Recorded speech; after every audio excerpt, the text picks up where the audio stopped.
Сәлеметсіңдер ме балалар? Бүгін біз сендерменен логикалық тапсырмаға теңдеу құрастыруды үйренетін боламыз. Бұл теңдеу және ықшам теңдеу деп те аталады. Демек біз қай санда қай жемісте қандай сан жасырын тұрғанын табуымыз керек.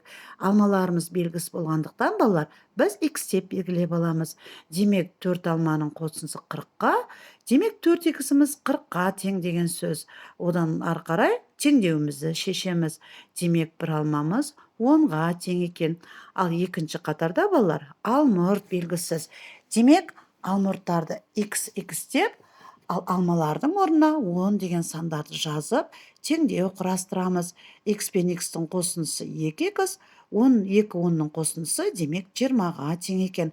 Теңдеуді құрастырып, ары қарап теңдеудің шешу реттілігімен орындап, демек алмұртымыз біздің балалар 3-ке тең екен.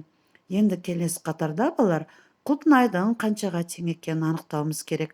Құлпынайларымызда белгісіз болғандықтан x қосылған x деп аламыз. Өйткені 2 теңдеу 2 құлпынай, алмұртымыз 3-ке, алмамыз 10-ға тең. Демек x-тардың қосындысы 2x, 3 пен 10-ның қосындысы 13-ке тең. Осылайша теңдеу құрастырып және оны шешу арқылы біз құлпынайдың 5-ке тең екенін анықтап алдық.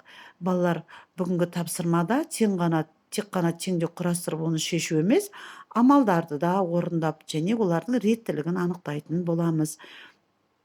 Алмұрт, алма, құлпынай белгілі болғандықтан, енді жемістердің орындарына берілген сандарды қойып, өрнегімізді шешеміз. Демек, бірінші бөлу амалы, екінші көбейту, үшінші қосу амалын орындадық балалар.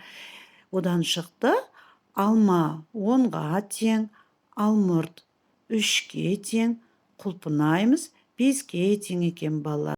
Назарларыңа рахмет, сау болыңдар.